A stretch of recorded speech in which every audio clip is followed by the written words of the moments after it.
saudaraku. Jakarta, 13 September 2023. Saya akan menyampaikan rahasia kitab Wahyu yang saya beri tema pembukaan ketujuh meterai oleh anak domba Paskah.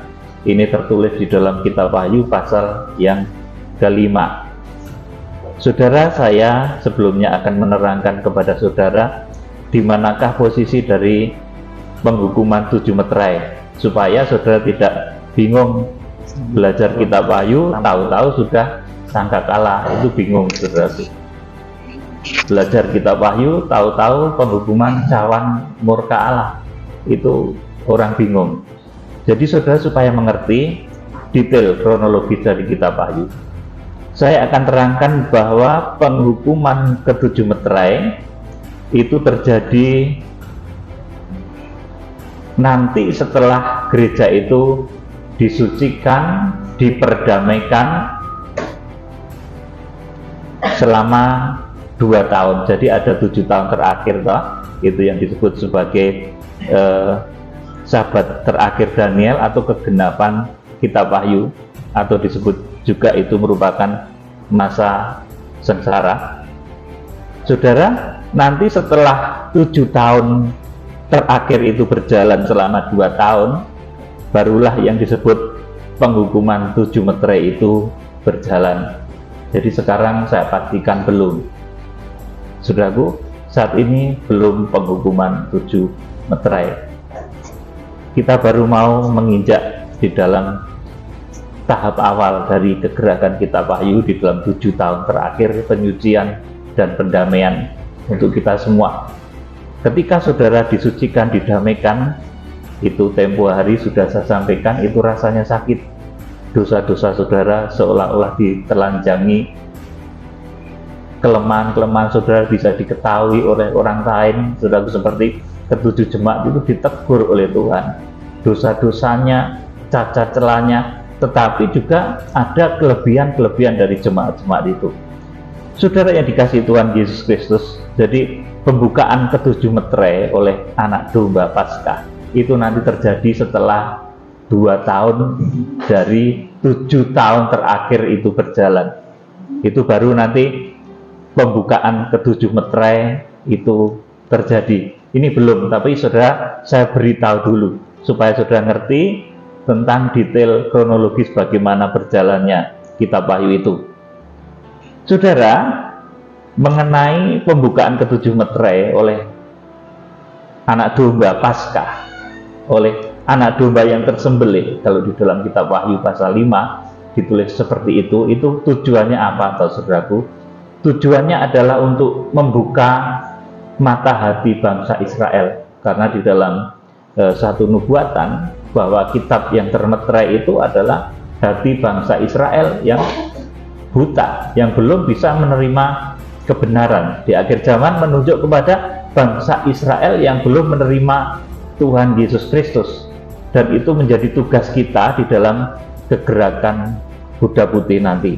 Jadi kegerakan Buddha Putih itu juga terjadi sebagai bentuk pertama dari penghukuman ke-7 meterai. Jadi kegerakan Buddha Putih itu merupakan bentuk pertama dari penghukuman 7 meterai. Saudara, ke-7 meterai itu akan dibuka oleh anak domba. Itu karena apa? Karena bangsa Israel masih sangat menolak dengan keras Tuhan Yesus Kristus sebagai Mesias yang dijanjikan. Nah, sampai suatu ketika nanti, ketika firman ini digenapi, kita harus menjangkau bangsa Israel dalam kegerakan Buddha Putih. Ini ada suatu ketika di mana karena susahnya bangsa Israel itu dijangkau, karena sulitnya bangsa Israel itu dipertobatkan, ini ada suatu ketika kita ini seperti patah hati, kita itu seperti kecewa, kita seperti bersedih, habis akal, dan berada dalam situasi mencekam, yang membuat hampir-hampir putus asa. Di dalam hidup saudara saat ini mungkin saudara juga secara pribadi pernah dihadapkan dengan hal-hal yang seperti ini. Satu peristiwa yang membuat saudara itu patah hati, kecewa, bersedih, habis akal, bahkan berada dalam situasi yang mencekam, membuat hampir-hampir itu putus asa, kecewa, bisa karena patah semangat karena penyakit. Di sini kalau ada yang sakit, kita ini berada dalam jalur kegerakan Kitab Wahyu. Saya berdoa supaya saudara meskipun usianya sudah lanjut 60, 70, tapi tetap diberi kemurahan oleh Tuhan untuk bisa menjadi penggenap positif dari kegerakan Kitab Wahyu, maka badan saudara, sel-sel tubuh saudara itu akan senantiasa mengalami satu pembaharuan. Yang sakit itu disembuhkan. Gejala kanker misalkan di dalam gitu saudaraku, itu disembuhkan. Tuhan bisa melakukan regenerasi, melakukan perbaikan terhadap sel-sel yang rusak tersebut. Jadi ketika saudara patah semangat karena sakit penyakit, saudara jangan menjadi putus asa, karena masih ada kekuatan anak domba Paskah, kekuatan Tuhan Yesus Kristus yang diwujudkan dalam pengorbanannya. Itu nanti mampu menyembuhkan sakit saudara yang parah sekalipun, mampu menyembuhkan ekonomi saudara yang bangkrut sekalipun. Itu bisa saudaraku, karena ini kekuatan anak domba. Jangankan cuma menyembuhkan saudara, mengubahkan hati bangsa Israel nanti bisa. Makanya ini sesuatu yang dahsyat. Kita harus menghargai kematian, kebangkitan Tuhan Yesus Kristus di kayu salib. Itu kuncinya. Bahkan kunci untuk memenangkan Israel itu nanti juga itu. Kita menjunjung tinggi korban Kristus. Nggak ada sudah kekuatan kita. Kita bisa patah hati, kecewa, bersedih, habis akal, putus asa, mencekam situasinya. Tetapi ketika kita berharap kepada kekuatan Tuhan Yesus yang sudah mati dan bangkit, maka pengharapan kita itu tidak akan menjadi sia-sia dan Tuhan akan wujudkan. Ada lagi yang sedih, patah semangat karena hutang. Hutangnya itu banyak, jadi patah semangat, hari-harinya itu lesu terus gitu saudaraku. Itu ada juga. Saudara jangan menjadi kecil hati, karena Tuhan itu bisa mendatangkan berkat saudara dari jalur, dari suatu jalur yang saudara nggak perhitungkan. Itu keajaiban Tuhan. Ada lagi yang patah hati, patah semangat itu karena kondisi keluarga, karena anak, karena istri, karena papa mamanya, saudaraku, menjadi putus asa. Ada lagi yang patah semangat atau kecewa itu karena pekerjaan atau bisnisnya yang mulai lesu, kemudian kecewa sama Tuhan. Saudara jangan sampai terjadi hal ini di dalam hidup saudara, karena kekuatan anak domba Paskah itu akan mampu menjadi jawaban saudara. Jangankan kok sakit saudara, jangankan kok kebangkrutan saudara, jangankan kok masalah hutang atau masalah ekonomi saudara. Kekuatan korban Kristus itu mampu mengubah hati bangsa Israel yang saat ini sangat keras dan tidak mau menerima Tuhan Yesus sebagai Mesias yang dijanjikan. Jadi bangsa Israel sampai saat ini kebanyakan, ada 8 juta orang di sana kurang lebih saudaraku, itu yang terima Tuhan Yesus cuma sekitar 70.000. Jadi kalau kita hendak menggenapi Kitab Wahyu pasal 7, itu ada 144.000, itu secara hurufiah saja itu masih kurang separohnya ya saudaraku, dan itu harus terjadi secara kilat nanti dalam kegerakan kuda putih. Dan ini cuma bilangan hurufiah, apalagi nanti di dalam kegenapannya ini mengandung makna-makna rohani. Saudara, bahkan ada juga yang orang itu menjadi patah semangat ketika pelayanan kok seperti ini, tidak berkembang, tidak membuahkan hasil, pelayanan nggak dapat apa-apa dan lain sebagainya. Saudara, jangan sampai patah semangat ketika melayani Tuhan, karena Tuhan itu begitu ajaib, luar biasa. Kalau kita melayani Tuhan, kita itu dijadikan penyalur berkat, Jadi kita pasti diberkati. Saudara, hal ini tidak saja menimpa kita, tetapi para nabi, para tokoh baik perjanjian lama maupun perjanjian baru ini pernah merasakan hal yang seperti itu.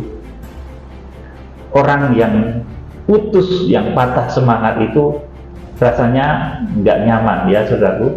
Sudah pernah patah hati, kecewa. Nah, pada saat itu kan sangat tidak nyaman ya. Tidur pun nggak enak. Saudaraku, tidur itu lama-lama nggak enak, badan jadi sakit. Lama-lama perut jadi mual.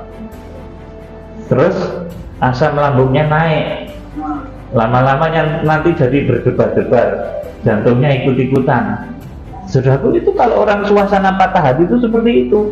Jadi membuat badan rasanya nggak enak, saudaraku, ngapa-ngapain nggak enak. Tetapi kalau saudara menghargai anak domba yang disembelih Tuhan Yesus Kristus, patah hatimu itu loh akan diubah oleh Tuhan menjadi mujizat. Nah, saya beritahu saudara bahwa keadaan yang serupa seperti patah hati itu tidak hanya menimpa saudara, tetapi para nabi, para tokoh perjanjian lama maupun perjanjian baru itu pernah merasakan hal yang seperti itu. Jadi orang patah hati, patah semangat itu rasanya tidak enak, badan terasa sakit, bekerja males, pelayanan juga males, bahkan kondisi fisiknya pun merosot. Sesuatu seperti tadi yang bersaksi ketika menjadi kecewa, kemudian badannya malah semakin kurus. Tapi ketika nanti semangat lagi, saya yakin nanti digemukkan oleh Tuhan lagi. Saudaraku, jadi ini saudaraku, jadi hal ini pun terjadi di dalam kegerakan Kitab Wahyu, dalam kegerakan kuda putih. Kegerakan kuda putih itu apa? Kegerakan untuk menjangkau, memenangkan Israel masuk di dalam tubuh Kristus. Saat ini Israel masih menolak Tuhan Yesus Kristus. Jadi ada 8 juta toh di sana itu penduduknya kurang lebih, itu yang terima Tuhan Yesus baru sekitar 70.000, masih banyak yang harus dimenangkan.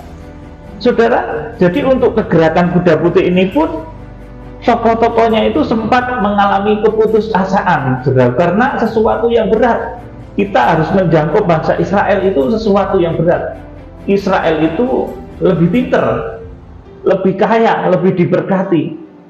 Saudaraku, tetapi karena firman Tuhan, kita harus menjangkau mereka supaya percaya Tuhan Yesus Kristus. Nah, dengan modal apa kita bisa melakukan hal ini?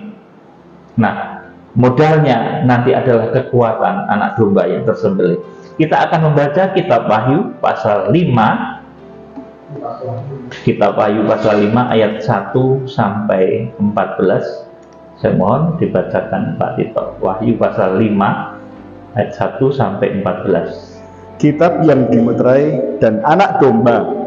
Terus ayat yang pertama, maka aku melihat di tangan kanan dia yang duduk di atas tahta itu sebuah gulungan kitab yang ditulisi sebelah dalam dan sebelah luarnya dan dimeterai dengan 7 meterai. Dan aku melihat seorang malaikat yang gagah yang berseru dengan suara nyaring, katanya, siapakah yang layak membuka gulungan kitab itu dan membuka meterai-meterainya? Ya, sampai di situ dulu saya terangkan. Kitab yang termeterai ini adalah bangsa Israel yang hatinya sampai saat ini masih termeterai, tertutup, tidak bisa menerima Tuhan Yesus Kristus sebagai Mesias yang dijanjikan. Nah, di akhir zaman ini tokoh akhir zaman yang digambarkan malaikat yang gagah ini di dalam Wahyu pasal 10 disebut sebagai malaikat yang berwajah matahari. Ini sampai seperti putus asa. Siapa yang layak membuka gulungan kitab itu dan membuka meterai-meterainya? Karena merasa ini satu pekerjaan yang berat. Kegerakan kuda putih itu sesuatu yang berat. Ketika saya ngomong kegerakan kuda putih, tidak sedikit orang yang mencibir. Mana mungkin hamba Tuhan kecil seperti itu melakukan kegerakan kuda putih? Mana mungkin? Nah, saya sebagai orang ya dan juga digitukan, saudaraku. Aduh, iya Tuhan, memang saya ini hamba Tuhan kecil. Tetapi karena melaksanakan firman Tuhan, saya yakin pada waktunya nanti Tuhan akan lakukan sesuatu yang dahsyat, akan melakukan mujizat-mujizatnya yang luar biasa, yang meliputi langit, bumi, samudra raya, sampai nanti semua firman itu tergenapi. Sudah, jadi ketika kita harus melakukan sesuatu, bahkan ini tokoh akhir zaman itu sempat down ketika harus menyampaikan kegerakan kuda putih ini, saudaraku. Siapa yang layak membuka gulungan kitab itu dan membuka meterai-meterainya? Siapa yang bisa membuka mata hati bangsa Israel itu? Bangsa Israel itu bangsa yang pinter, bangsa yang kaya. Siapa yang bisa membuka ini? Kalau urusan membuka mata hati itu susah, saudaraku. Jangankan membuka mata hati bangsa Israel, mata hati anakmu itu kadang susah dibuka. Mata hati papa mamamu kadang susah. Jadi untuk urusan membuka mata hati supaya bangsa Israel itu cinta pada Tuhan Yesus, itu pekerjaan susah. Membuat tidak cinta jadi cinta itu susah. Saudara, ini pekerjaan Tuhan yang luar biasa. Ayat yang ketiga, tetapi tidak ada seorang pun yang di surga atau yang di bumi atau yang di bawah bumi yang dapat membuka gulungan kitab itu atau yang dapat melihat sebelah dalamnya. Terus, maka menangislah aku dengan amat sedihnya, karena tidak ada seorang pun yang dianggap layak untuk membuka gulungan kitab itu ataupun melihat sebelah dalamnya. Amin. Saya terangkan dulu. Tetapi tidak ada seorang pun yang di surga. Di surga itu di langit, di Auranos bahasanya itu ya, saudaraku. Atau yang di bumi, atau yang di bawah bumi. Di bumi itu manusia-manusia dan segala macam yang ada di muka bumi. Yang di bawah bumi, di bawah bumi itu dunia orang mati, Hades, saudaraku. Yang dapat membuka gulungan kitab itu atau yang dapat melihat sebelah dalamnya, karena nggak ada yang seorang pun yang di surga atau yang di bumi atau yang di bawah bumi yang dapat membuka gulungan kitab itu atau yang dapat melihat sebelah dalamnya. Nggak ada yang bisa membuka mata hati bangsa Israel itu, baik yang di surga, di langit, kemudian di bumi, di atas muka bumi ini. Orang-orang meskipun pintar, saudaraku, dari negara maju, saudaraku, tetapi meskipun negara superpower sekalipun tidak akan bisa melakukan hal ini, saudaraku. Menekan Israel itu berat, saudaraku, nggak bisa. Meskipun itu negara hebat seperti Amerika, tidak akan bisa menekan Israel, karena moyang Amerika itu orang Israel juga, saudaraku. Masalahnya begitu, saudaraku yang dikasih Tuhan. Kemudian ayat yang keempat, maka menangislah aku dengan amat sedihnya, karena tidak ada seorang pun yang dianggap layak untuk membuka gulungan kitab itu ataupun melihat sebelah dalamnya. Amin. Ini beban kegerakan kuda putih, beban untuk menjangkau bangsa Israel. Ini karena nggak ada orang yang terbeban, saudara. Ketika ditawarkan, ayo kita ke gerakan kuda putih, kita mulai menggenapi kitab Wahyu, kita kerjakan apa yang ada di dalam kitab Wahyu ini. Itu tanggapannya pesimis semua, saudaraku. Masa iya toh kegerakan kuda putih nanti munculnya dari Indonesia, apalagi yang mencanangkan pendeta kecil lagi, nggak tenar, jemaatnya juga nggak jutaan, nggak ratusan ribu, ya jutaan ya. Saudara nanti akan melihat suatu ketika nanti kegerakan kitab Wahyu itu kalau betul-betul sudah ditahbis oleh Tuhan, nanti jemaatnya itu jutaan. Jemaatnya bukan arti jemaat gedung, saudara, tetapi orang yang akan masuk di dalam kegerakan kitab Wahyu itu nanti jutaan, bahkan bisa puluhan atau ratusan juta. Sudah yang dikasihi Tuhan Yesus Kristus. Jadi untuk kegerakan kuda putih menjangkau bangsa Israel, mempertobatkan bangsa Israel itu ketika ini ditawarkan, nggak ada yang terbeban, saudaraku. Nah, tangis saya itu juga seperti itu, seperti tangisnya Rasul Yohanes itu. Kadang ketika saya menyampaikan kegerakan kuda putih penjangkauan bangsa Israel, saya ini sudah di semacam, kalau bahasa Jawanya itu dinyek ya. Masa sih pendeta kecil gitu ngomong kegerakan kuda putih mau jangkau bangsa Israel? Terus ada lagi yang bilang bangsa Israel itu kan sekarang sudah tersebar ke seluruh penjuru bumi. Iya, memang iya, tetapi secara formalnya kita harus jangkau bangsa Israel yang lahiriah. Makanya kegerakan kuda putih itu nanti ada beberapa tahap. Kegerakan kuda putih disusul dengan kuda merah, kuda hitam, kuda kelabu. Itu kuda-kuda itu jalannya beda-beda. Saudaraku, kuda putih berjalan ke barat, kuda hitam ke utara. Itu karena yang dijangkau itu nanti memang seluruh penjuru bumi. Sudah yang dikasih Tuhan Yesus Kristus. Jadi ini menyangkut rahasia dalam. Jadi orang yang memiliki hati terbeban seperti Rasul Yohanes menangis aku dengan amat sedihnya, karena tidak ada seorang pun yang dianggap layak untuk membuka gulungan kitab itu ataupun melihat sebelah dalamnya. Tidak ada yang bisa menyadarkan Israel, mempertobatkan Israel, dan membawa Israel itu percaya kepada Tuhan Yesus Kristus sebagai Mesias yang dijanjikan. Selanjutnya ayat yang kelima. Ya. Lalu berkatalah seorang dari tua-tua itu kepadaku, jangan engkau menangis. Sesungguhnya singa dari suku Yehuda, yaitu tunas Daud, telah menang, sehingga ia dapat membuka gulungan kitab itu dan membuka ketujuh meterainya. Terus 6. Maka aku melihat di tengah-tengah tahta dan keempat makhluk itu, dan di tengah-tengah tua-tua itu berdiri seekor anak domba seperti telah disembelih, bertanduk 7 dan bermata 7. Itulah ketujuh roh Allah yang diutus ke seluruh bumi. Ayat 7. Lalu datanglah anak domba itu dan menerima gulungan kitab itu dari tangan dia yang duduk di atas tahta itu.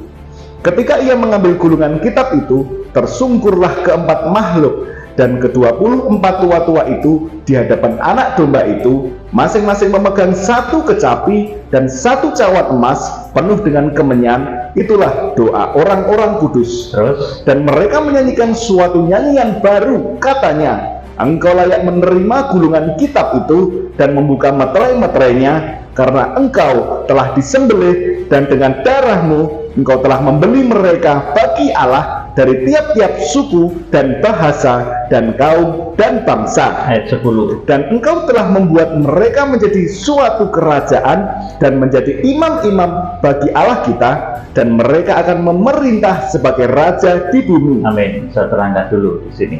Jadi di sini yang bisa membuka gulungan kitab, nanti mempertobatkan bangsa Israel itu bukan tokoh yang disebut malaikat yang berwajah matahari di Wahyu pasal 10 itu, bukan pula 7 bintang, tetapi Tuhan Yesus yang adalah anak domba yang tersembelih, dia yang disalibkan. Tuhan Yesus sendiri nanti yang bisa membuka mata hati bangsa Israel, tetapi Tuhan di dalam melaksanakan pembukaan gulungan kitab, dia ketika membuka gulungan kitab itu dia memakai ketujuh hamba Tuhan yang disebut 7 bintang yang digenggam di tangan kanan Tuhan Yesus Kristus. Makanya nanti ketika meterai pertama dibuka, kemudian ada suara mari, kemudian meluncurlah kuda putih. Meterai kedua, kuda merah. Itu semua perintah dari dalam bait suci, saudaraku. Perintah dari surga. Jadi yang bisa membuka gulungan kitab, yang membuka kemustahilan dalam hidup saudara. Saudara sekarang sedang berkhayal apa? Mustahil apa? Sedih apa saudara? Sedih mau ngangsur utang, nggak bisa. Mungkin saudaraku, Tuhan itu bisa, saudaraku. Nanti Tuhan mendatangkan berkat yang luar biasa. Saudara sedang sakit yang mungkin secara medis susah disembuhkan. Ini suasananya seperti ketika malaikat ini menangis putus asa, ketika Rasul Yohanes ini menangis dan malaikat yang gagah itu menawarkan beban.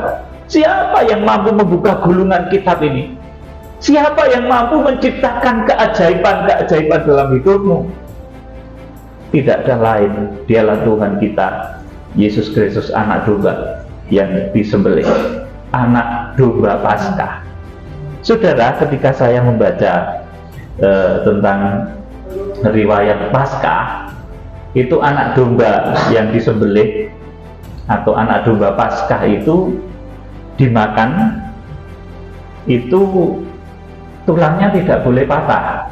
Saudara bisa bayangkan ketika Paskah terakhir di Mesir, sebelum kemudian bangsa Israel keluar dari Mesir, dari perbudakan itu, mereka melakukan Paskah dan memakan domba yang diperintahkan untuk disembelih pada Paskah saat itu, saudaraku. Dan anehnya, ini domba ini tidak boleh ada tulangnya yang patah.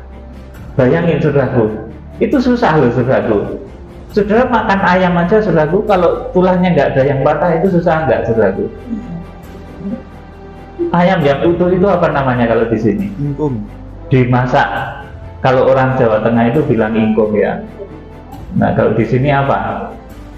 Nah, itu jangan saudara patahkan tulangnya, coba, saudaraku. Kan susah. Nah, ketika bangsa Israel itu sebelum keluar dari tanah Mesir, itu dia makan domba Paskah itu, saudaraku, bersama sayur pahit. Sayur pahit di sini apa ya? Sayur pare mungkin ya. Kemudian apa lagi? Daun pepaya. Nah, saudara, rupanya itu bagus. Dari dulu dikatakan ketika Paskah itu yang dimakan sayur pahit dan domba yang disembelih tadi, saudara. Tetapi itu sesuatu yang sulit. Jadi ketika Paskah itu terjadi, anak domba Paskah itu tulangnya nggak boleh ada yang patah. Ini kemudian menunjuk kepada apa? Selanjutnya menunjuk kepada Tuhan Yesus yang disalib, saudaraku. Ketika Tuhan Yesus Kristus disalib sebagai anak domba Paskah yang nanti mampu mengatasi masalah-masalah saudara, kemustahilan saudara itu diatasi Tuhan. Bahkan puncaknya, Tuhan juga mampu melakukan kegerakan kuda putih, mampu mendanai kegerakan kuda putih dan lain sebagainya. Saudaraku, itu Tuhan Yesus Kristus itu ketika disalib itu tulangnya tidak ada yang patah. Padahal penjahat di samping kiri kanan Tuhan Yesus itu supaya kan mau diturunkan dari salib itu, saudaraku. Karena hari Sabat sebenarnya harus diturunkan dan harus yakin bahwa itu yang disalib itu sudah mati semua. Penjahat-penjahat yang di sebelahnya Tuhan Yesus itu kakinya dipatahkan semua. Tapi Tuhan Yesus tidak. Saudara, ini kegenapan dari nubuatan Paskah yang dahulu dilakukan oleh bangsa Israel. Jadi Tuhan Yesus sebagai anak domba Paskah itu, meskipun dia hancur, luka-luka di seluruh tubuhnya, saudaraku, kemudian juga berbagai macam penderitaan dijalaninya, tapi tulangnya tidak ada yang patah. Ini mengandung arti apa, saudaraku? Saudara sebaiknya jaga diri baik-baik ya, dimanapun. Kalau di jalan tuh ya jangan ngebut ya, nanti jatuh, ada yang patah kan kasihan ya. Patah tulang itu nggak enak loh, saudaraku. Mungkin ada yang pernah ya, tapi kiranya disembuhkan oleh Tuhan juga meskipun mengalami patah tulang. Jadi kalau saudara tidak akan, saudara rindu supaya tidak mengalami patah tulang, saudara hargai korban Kristus. Maka saudara ketika di jalan nanti, saudara, itu tulangmu nggak akan diizinkan patah oleh Tuhan. Ini satu rahasia sedikit saja yang terbersit dari kitab Wahyu pasal 5 dari anak domba Paskah. Kalau saudara menghargai korban Kristus, maka tulang-tulangmu itu akan dipelihara oleh Tuhan utuh semuanya, dari ujung rambut sampai ujung kaki, dari tulang tengkorak sampai tulang kaki itu akan dijadikan utuh, karena tulang itu nanti merupakan simbol dari kebangkitan. Nanti kita akan membaca di dalam kitab Nabi Yeskiel, saudaraku, bahwa tulang-tulang itu merupakan simbol dari kebangkitan. Ada pula ayat yang bilang, hati yang gembira adalah obat yang manjur, tetapi Semangat yang patah kering mengeringkan. Iya, jadi kalau ada yang tulangnya kering, rematik itu karena dia patah hati tadi. Sudah sering kecewa, pelayanan kok gini-gini terus aja, melamun akhirnya di kamar tuh saudaraku, tulangnya makin mengecil saudaraku. Ya karena patah hati itu jadi seperti itu, tulangnya jadi kering. Saudara, makanya jangan patah hati, ya, jangan patah semangat teristimewa di dalam mengiring Tuhan, di dalam kegerakan kitab Ayub. Saudara, jangan sampai patah semangat. Pada ayat 10 ini dibaca lagi Pak Tito. Dan engkau telah membuat mereka menjadi suatu kerajaan dan menjadi imam-imam bagi Allah kita, dan mereka akan memerintah sebagai raja di bumi. Amin. Jadi kita dijadikan imam. Tuhan Yesus itu saudara. Imam itu artinya apa saudara? Orang yang melayani bait suci, ya saudara. Kita tidak lagi dijadikan seperti budak, tetapi imam. Imam itu ngerti pekerjaannya dengan sendirinya, tanpa disuruh. Saya dengan tim ini kadang saya nggak perlu suruh-suruh loh saudaraku, tapi gerak sendiri masing-masing. Itu luar biasanya tim kegerakan kita Pak itu gitu. Saya ngajari begitu, jangan sampai saya suruh, gerak dulu. Nah nanti di dalam kegerakan kuda putih hal-hal ini akan semakin kita pahami. Nanti kalau saudara itu mengerti bahasa kasih seperti ini, bahasa kasih itu apa tuh saudaraku? Saya jabarkan sedikit ya. Kasih itu bisa memberi tanpa diminta, mengerti tanpa diterangkan. Saudaraku, itu kasih. Tahu ada orang yang kira-kira butuh duit itu nggak minta dulu sudah dikasih saudaraku. Ini orang hebat saudaraku. Kadang saya juga ketemu dengan orang-orang seperti itu di dalam pelayanan kegerakan ini saudaraku. Ngerti Pak Pendeta kok goyang-guyu, tapi senyumnya kok beda. Ini kita era duit Pak Pendeta ini. Udah langsung diberkati saudaraku, dikirim saja saudaraku. Itu luar biasa Tuhan. Saudaraku demikian kalau mulai menerapkan bahasa kasih, sudah bisa memberi tanpa diminta, itu bahasa kasih. Sudah bisa bekerja tanpa disuruh, itu bahasa kasih. Sudah pasti senang deh kalau punya anak buah nggak disuruh tapi sudah kerja duluan, itu senang pasti. Tahu-tahu saudara ya pasti kasih berkat sama dia karena dia mengerti bahasa kasih. Jadi kita tuh dijadikan imam-imam yang seperti itu di akhir zaman, bukan dengan asas perbudakan lagi. Kalau perbudakan itu harus disuruh-suruh. Nah, saudaraku, melalui rahasia anak domba yang tersembelih, Paskah, kekuatan Paskah ini kita harus belajar bahasa kasih. Kalau sudah belajar bahasa kasih, nanti Tuhan juga akan memperlakukan saudara dengan bahasa kasih. Mendadak ada orang itu nawari berkat sama saudara. Orang yang lama utang sama saudara mendadak datang, saudaraku. Tapi kalau yang nggak peka berkat, itu beda saudaraku. Oh ada orang mau datang ngasih duit itu malah pergi saudaraku. Itu nggak peka berkat. Berkat adanya di utara, dia malah perginya ke selatan. Kita belajar peka berkat. Kalau saudara memahami bahasa kasih, berkat saudara juga akan peka. Sudah mengerti dari mana datangnya berkat itu. Sumbernya adalah dari anak domba yang tersembelih. Sudah yang dikasih Tuhan, kita akan lanjutkan ayat yang ke-11, Pak Tito. Maka aku melihat dan mendengar suara banyak malaikat sekeliling tahta, makhluk-makhluk dan tua-tua itu, jumlah mereka berlaksa-laksa dan beribu-ribu laksa. Katanya, dengan suara nyaring, anak domba yang disembelih itu layak untuk menerima kuasa dan kekayaan dan hikmat dan kekuatan dan hormat dan kemuliaan dan puji-pujian. Amin. Jadi Tuhan Yesus Kristus itu anak domba Paskah yang tersembelih itu layak untuk menerima 7 perkara dahsyat. Kalau kita menjunjung tinggi korban Kristus, kita juga akan mendapat bagian dari apa yang diperoleh Tuhan. Karena milik Tuhan juga ada milik kita. Saudaraku, ini rahasia surgawi. Milik mempelai pria itu juga milik mempelai wanita. Saudara, oleh karena itu kita juga akan dicukupi oleh Tuhan tentang kekuasaan, tentang kekayaan, tentang hikmat, kekuatan, hormat, kemuliaan, dan puji-pujian. 7 perkara yang senantiasa dikejar-kejar oleh seluruh umat manusia di muka bumi. Lanjut ayat 13. Dan aku mendengar semua makhluk yang di sorga dan yang di bumi dan yang di bawah bumi dan yang di laut dan semua yang ada di dalamnya berkata, bagi Dia yang duduk di atas tahta dan bagi Anak Domba adalah puji-pujian dan hormat dan kemuliaan dan kuasa sampai selama-lamanya.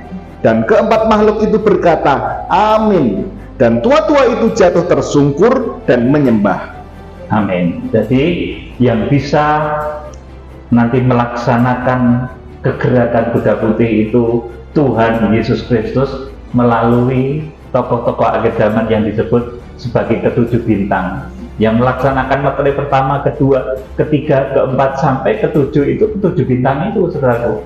Saat ini belum ya, saudaraku. Saya tidak mau ngomong ini mau 1 tahun sekian bulan lagi atau 2 tahun lagi, saya tidak mau ngomong, tapi kita sudah dekat memasuki masa-masa yang ini ya, saudaraku, karena ini etika surga. Yang jelas saudara bersiap-siap saja. Jadi Anak Domba Paskah, Tuhan Yesus Kristus yang akan mengatasi semuanya, termasuk untuk pemeteraian bangsa Israel.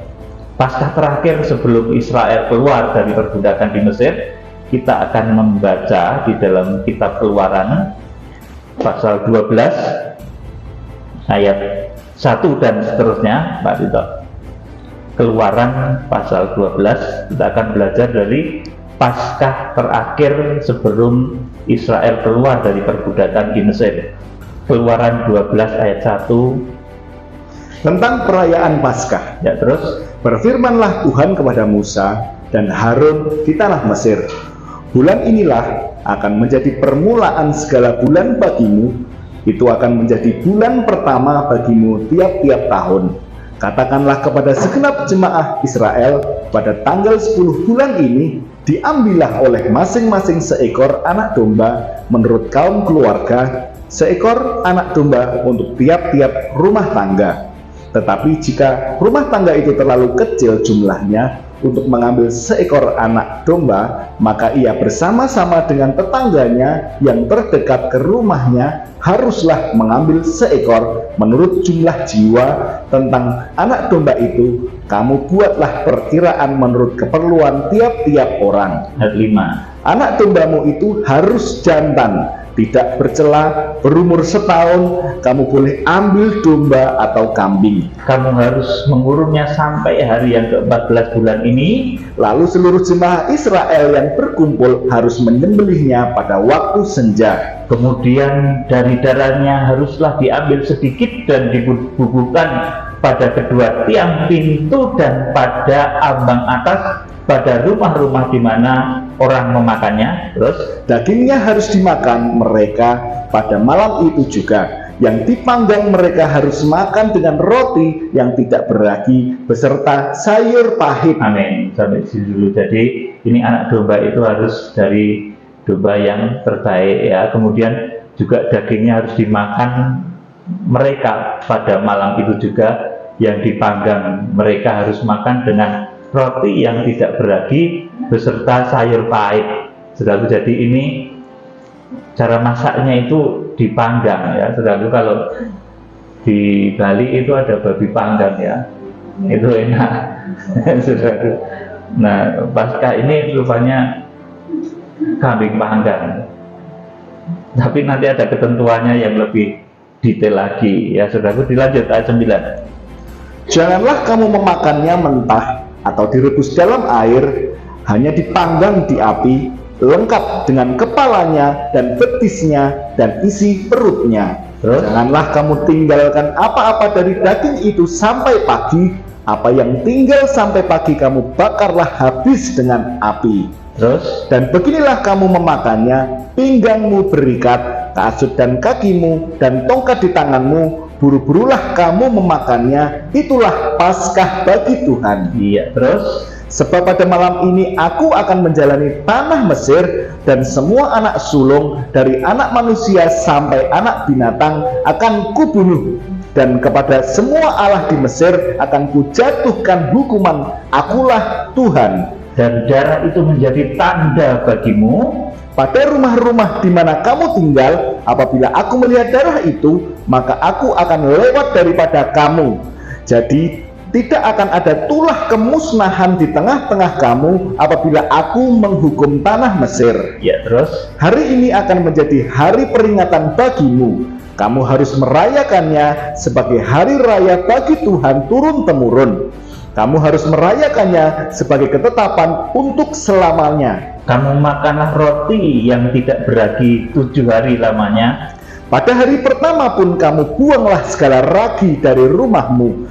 Sebab setiap orang yang makan sesuatu yang beragi dari hari pertama sampai hari ke-7, orang itu harus dilenyapkan dari antara Israel. Amin, sampai di sini saja. Jadi pada saat itu ada Paskah, ya, Paskah terakhir di Mesir sebelum bangsa Israel itu keluar dari perbudakan di Mesir. Pada waktu itu akan ada tulah pemusnah, yaitu matinya anak-anak sulung di Mesir, ya.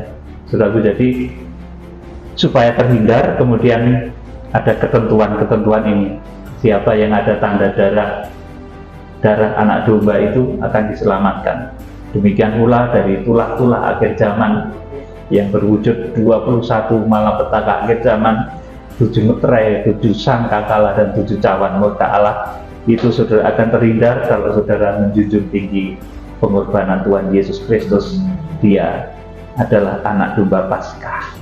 Kemudian langsung ayat yang ke-46, Keluaran 12 ayat yang ke-46. Ayat yang ke-46, Paskah itu harus dimakan dalam satu rumah juga. Tidak boleh kau bawa sedikit pun dari daging itu keluar rumah. Satu tulang pun tidak boleh kamu patahkan. Amin. Jadi ini ketentuan Paskah, ya. Jadi Paskah itu sulit, ya. Ketika memakan domba itu nggak boleh mematahkan tulangnya. Nah, kemarin sebelum kesini saya itu diajak jajan sama tim RMC, itu makan domba cincang, ya. Wah, ini dipatah-patahkan. Makannya ya mudah, enak, saudaraku.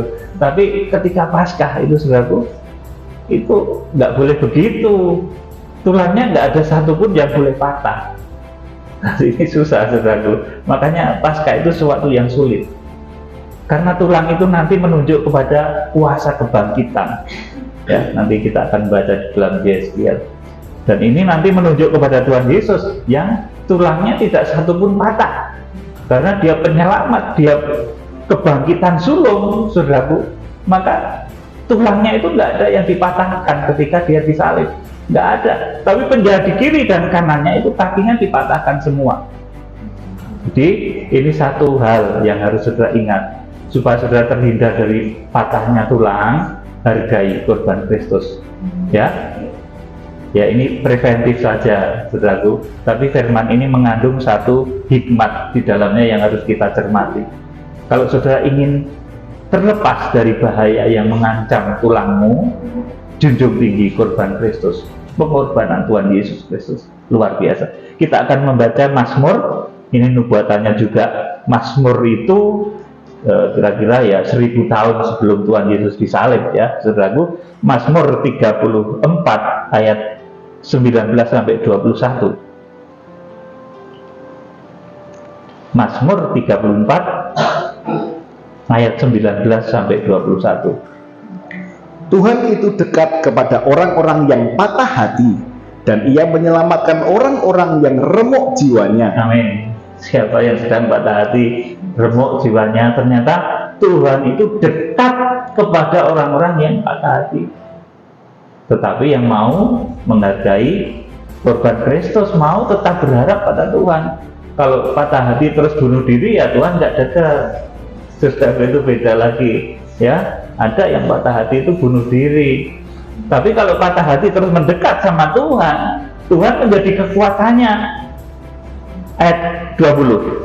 Kemalangan orang benar banyak, tetapi Tuhan melepaskan dia dari semuanya itu. 21, perhatikan baik-baik. Ia melindungi segala tulangnya, tidak satu pun yang patah. Amin. Jadi kalau saudara ingin disembuhkan dari penyakit-penyakit tulang, dari patah-patahnya tulang dan lain sebagainya, junjung tinggi korban Kristus, mendekatlah kepada Tuhan saat kesesakan. Jangan berbuat dosa saat saudara sesat. Kita akan membaca ini kemudian digenapi dengan ketika Tuhan Yesus itu disalib. Injil Yohanes pasal 19, Injil Yohanes pasal 19 ayat 31 sampai 37. Injil Yohanes pasal 19 ayat 31 sampai 37.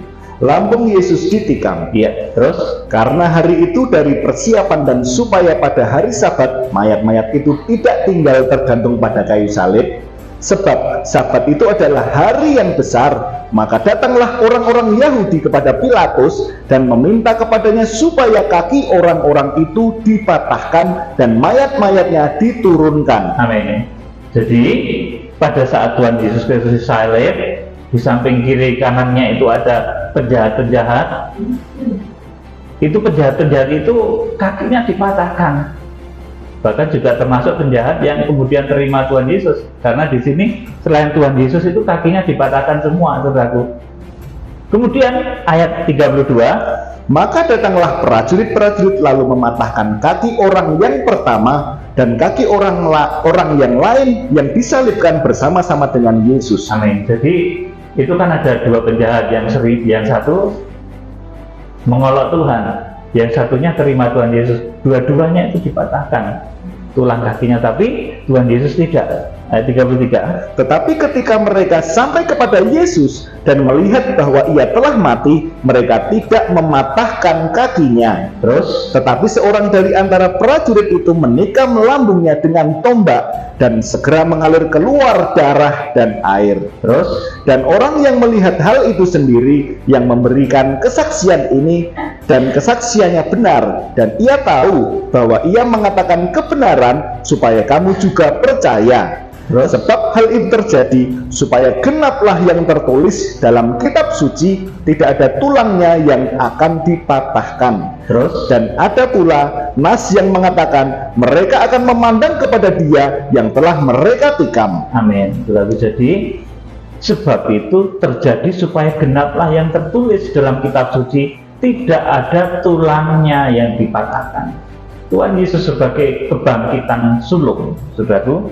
Jadi pada saat Tuhan Yesus Kristus bangkit, itu memang dikatakan dalam nats kitab suci itu ada kuburan-kuburan lain yang juga terbuka, ya, itu ada dan tidak kita sangkali. Tapi saya belum bertanya sama Tuhan, itu kuburan di sekitar Tuhan Yesus atau kuburan di seluruh penjuru bumi. Tapi saya yakin nggak semua, karena Daniel itu bangkitnya nanti di akhir zaman, ya. Saudaraku, jadi kalau bangkit itu bareng-bareng, ya. Ada paham mungkin orang yang bangkitnya nggak bareng. Jadi bangkit itu bareng-bareng, saudaraku. Di akhir zaman bareng Daniel, orang-orang kudus tuh di situ. Ada perkecualian, dua saksi itu bangkit juga sedikit lebih maju, 3,5 hari, 3 hari sebelum kedatangan Tuhan. Itu dua saksi juga bangkit, saudaraku. Tapi saudaraku, kebangkitan itu terjadinya tuh bareng. Makanya orang itu menjadi takut, ya saudaraku. Sering kalau mati itu takut karena bangkitnya itu masih lama. Kalau misalkan dikasih tahu seperti Tuhan Yesus, ya, Tuhan Yesus itu kan mati, kemudian berapa hari bangkit? 3 hari. 3 hari bangkit. Saudara kalau dikasih tahu begitu, ya nanti nggak takut mati semua. Sebentar aja cuman artinya itu. Tapi saudara, kita lewat persekutuan dengan kematian dan kebangkitan Tuhan Yesus, itu kita akan memperoleh kemenangan dari hal-hal yang mustahil tadi. Saudaraku, Tuhan Yesus itu kebangkitan sulung. Makanya karena dia itu kebangkitan sulung, maka tulang-tulangnya tidak ada yang dipatahkan. Karena nanti tulang-tulang itu melambangkan kebangkitan. Kitab Nabi Yeskiel nanti menulis seperti itu. Saudaraku, jadi bangkit itu bareng-bareng di akhir zaman. Jangan saudara berharap mungkin, wah, opaku yang sudah meninggal dunia bangkit sendirian, malah takut nanti saudara, nanti bangkitnya sendirian, mungkin 2 hari lagi oma bangkit, nanti malah takut, opa bangkit, kakek nenek bangkit, terus nanti dia bilangnya cucuku gitu, saudara. Nggak takut. Saudaraku, Tuhan itu nggak pernah bilang sama saya itu cucuku, itu nggak pernah, saudaraku. Selama saya jadi hamba Tuhan, Tuhan itu nggak pernah ngomong cucuku, gitu nggak pernah. Nah, saudara, kalau nanti opanya bangkit, nah kebetulan saudara itu cucunya, malam-malam sudah datang, cucuku, takut nggak, saudaraku? Ya, makanya kebangkitan itu bareng ya, ini satu pengajaran yang tepat. Saudaraku, kebangkitan itu bareng, baik saat Tuhan Yesus bangkit, itu bareng. Di akhir zaman, Daniel dan orang-orang kudus itu juga bareng. Kemudian menghadap pengadilan tahta Kristus atau bema Kristus untuk ditentukan tempatnya di surga. Kemudian orang-orang sesat itu bangkitnya juga bareng. Nanti ketika pengadilan tahta putih, saudara, jadi kebangkitan itu bareng. Saudara jangan berkhayal kebangkitan itu sendiri-sendiri. Mungkin opanya itu bangkitnya besok minggu lagi, saudaraku. Opanya om itu bangkitnya besok lagi bulan depan, saudaraku. Nanti kacau dunia kalau gitu, saudaraku. Jadi ini kita sesuai dengan Alkitab saja, ya. Kalau ada mungkin yang member rupo seperti opamu datang cucu, saudara, itu malah kurang bagus ya. Tuhan nggak pernah bilang manggil saudara itu cucu. Saudara, selama saya jadi hamba Tuhan, Tuhan tuh kalau memanggil saya hambaku, kekasihku, tetapi kalau cucuku gitu nggak pernah. Saudara, makanya waspada. Kalau dari dimensi malaikat, dari dimensi gaib, sudah ditemui oleh sosok yang saudara anggap gaib dan manggilnya saudara itu cucuku gitu, saudara, bahaya itu. Petunjuknya nanti pasti nggak benar. Ya, ingat baik, ini satu pelajaran yang kita ambil dari Paskah kematian kebangkitan Tuhan Yesus Kristus. Dia kebangkitan sulung, maka tulangnya tidak ada satupun yang dipatahkan. Yesaya juga menubuatkan bahwa ia yang mati di kayu salib dengan tidak ada tulangnya yang dipatahkan itu dikubur di antara orang-orang fasik. Jadi Tuhan Yesus memang dikubur di antara orang-orang fasik juga. Kita akan membaca kitab Nabi Yesaya pasal 53 ayat 1 sampai 3, kemudian ayat ke-9. Ayat 1 sampai 3 dulu. Yesaya 53 ayat 1 sampai 3.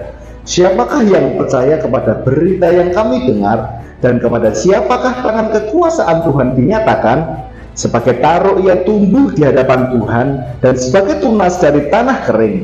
Ia tidak tampan, dan semaraknya pun tidak ada, sehingga kita memandang dia, dan rupa pun tidak, sehingga kita menginginkannya. Terus ia dihina dan dihindari orang, seorang yang penuh kesengsaraan dan yang biasa menderita kesakitan.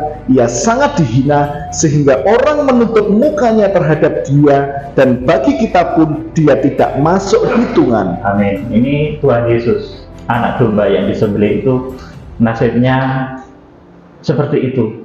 Kepada siapakah yang percaya kepada berita yang kami dengar, dan kepada siapakah tangan kekuasaan Tuhan dinyatakan. Langsung ayat yang 9. Orang yang menempatkan kuburnya di antara orang-orang fasik, dan dalam matinya ia ada di antara penjahat-penjahat, sekalipun ia tidak berbuat kekerasan dan tipu tidak ada dalam mulutnya. Amin. Ini sudah kita baca tadi ya. Tuhan disalib di antara penjahat-penjahat, di antara orang-orang fasik, dikubur di antara orang-orang fasik. Nah, tetapi Tuhan Yesus tulangnya tidak ada yang dipatahkan, sedangkan penjahat lain itu dipatahkan semua kakinya. Kemudian tulang itu kenapa tidak dipatahkan, saudaraku? Ini karena berbicara dari hal kekuatan kebangkitan. Kalau saudara masih berharap bahwa kuasa kematian dan kebangkitan Tuhan itu bisa menyembuhkan saudara, bisa memberkati hidup saudara, bisa menolong saudara, menyembuhkan penyakit saudara, maka saudara itu masih seperti punya tulang gitu loh saudaraku. Ibarat saudara itu masih punya kekuatan kebangkitan.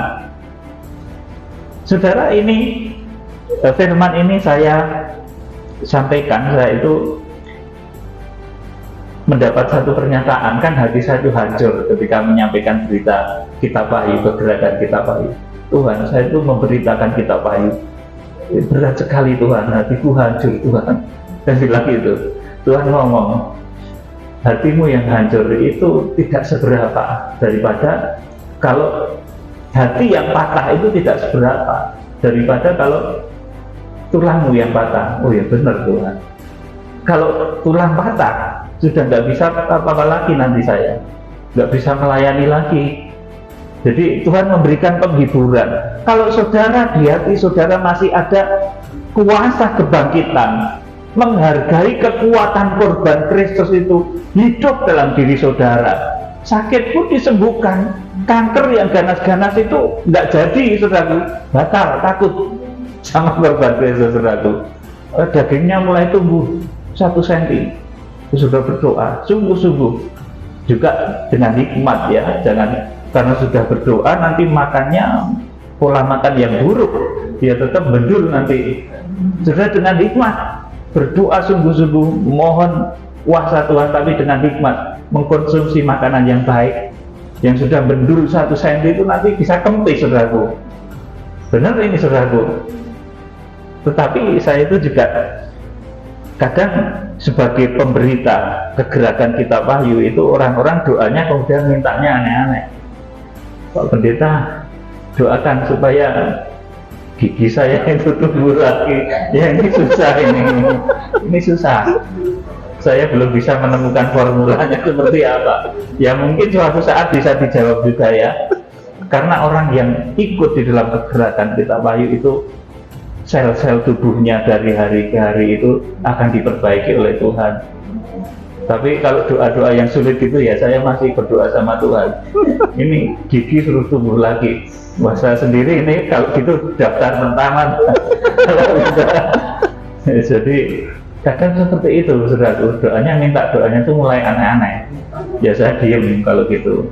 Ya Tuhan bisa sih menumbuhkan gigi saudara tumbuh lagi, yang sudah patah itu tumbuh lagi itu bisa kalau mau Tuhan.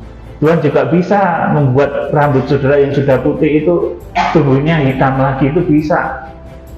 Tetapi kan ya kita itu jangan konyol-konyol banget gitu loh saudaraku. Saudara akan dipelihara yang jelas badan saudara dari hari ke hari. Yang sudah umur tua sekalipun jangan pesimis, karena Tuhan sanggup menjaga saudara, sanggup menjaga tulang-tulang saudara. Tuhan sanggup memberikan roh kebangkitan dalam hidup saudara, sampai saudara nanti tidak bisa patah hati lagi. Saudara akan tetap berharap kepada Tuhan. Kita akan membaca Yeskiel pasal 37. Yeskiel ini pasal 37 ayat 1 sampai 14. Ini berbicara dari hal kebangkitan Israel, dari kebangkitan orang-orang yang menaruh harapnya itu kepada Paskah Tuhan, kepada korban Kristus. Ini sudah ternubuat lewat kitab Nabi Yeskiel pasal 37 ayat 1 sampai ke 14. Ayo dibacakan Pak Dito. Kebangkitan Israel. Ya. Lalu kekuasaan Tuhan meliputi aku, dan Ia membawa aku keluar dengan perantaraan Roh-Nya, dan menempatkan aku di tengah-tengah lembah, dan lembah ini penuh dengan tulang-tulang. Amin. Ini bukan tulang-tulang patah dulu, nggak ada ditulis ya, cuma tulang-tulang. Terus Ia membawa aku melihat tulang-tulang itu berkeliling-keliling, dan sungguh amat banyak bertaburan di lembah itu. Lihat, tulang-tulang itu amat kering. Terus lalu Ia berfirman kepadaku, hai anak manusia, dapatkah tulang-tulang ini dihidupkan kembali? Aku menjawab, ya Tuhan Allah, Engkaulah yang mengetahui. Nah, ini Yesiel itu mendapatkan apa yang seperti jemaat-jemaat tadi minta tumbuh gigi.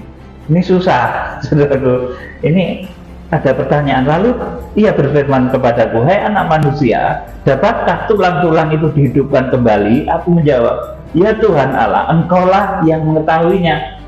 Nah, kalau saya disuruh mendoakan gigi supaya tumbuh, ya Tuhan yang mengetahuinya, saudaraku. Saya jawab begitu. Ini masalah tulang, karena gigi itu juga tulang, saudaraku. Terus, lalu firman-Nya kepadaku, bernubuatlah mengenai tulang-tulang ini dan katakanlah kepadanya, hai tulang-tulang yang kering, dengarlah firman Tuhan. Beginilah firman Tuhan Allah, kepada tulang-tulang ini aku memberi nafas hidup di dalammu supaya kamu hidup kembali. terus Aku akan memberi urat-urat padamu dan menumbuhkan daging padamu. Aku akan menutupi kamu dengan kulit dan memberikan kamu nafas hidup supaya kamu hidup kembali. Dan kamu akan mengetahui bahwa akulah Tuhan. Terus, lalu aku bernubuat seperti diperintahkan kepadaku, dan segera sesudah aku bernubuat, kedengaranlah suara, sungguh suatu suara berderak-derak, dan tulang-tulang itu bertemu satu sama lain. iya, di sini dulu. Jadi tulang-tulang ini simbol kebangkitan. Oleh karena itu tidak dipatahkan. Tulangnya Tuhan Yesus Kristus. Tulang anak domba Paskah itu nggak dipatahkan karena merupakan simbol kebangkitan yang pada suatu ketika nanti akan bergerak-gerak dan tulang-tulang itu bertemu satu sama lain. Itu orang-orang yang nanti di dalam kubur itu seperti itu, saudaraku. Nanti tulangnya akan disatukan lagi, saudaraku, dengan kuasa Tuhan yang luar biasa. Ini mengenai kebangkitan Israel dahulu. Terus, sedang aku mengamat-amatinya, lihat urat-urat ada dan daging tumbuh padanya, kemudian kulit menutupinya, tetapi mereka belum bernafas. terus Maka firman-Nya kepadaku, bernubuatlah kepada nafas hidup itu, bernubuatlah hai anak manusia, dan katakanlah kepada nafas hidup itu, beginilah firman Tuhan Allah, hai nafas hidup, datanglah dari keempat penjuru angin dan berhembuslah ke dalam orang-orang yang terbunuh ini supaya mereka hidup kembali. amin. Saudaraku, makanya ini ada hamba-hamba Tuhan yang bisa mendoakan orang yang mati bangkit lagi. Ya saudaraku, itu ada. Tuhan Yesus sendiri juga bisa mendoakan orang yang mati bangkit lagi. Para murid juga ada yang bisa. Nabi-nabi terdahulu juga ada yang bisa mendoakan orang yang mati kemudian bangkit lagi.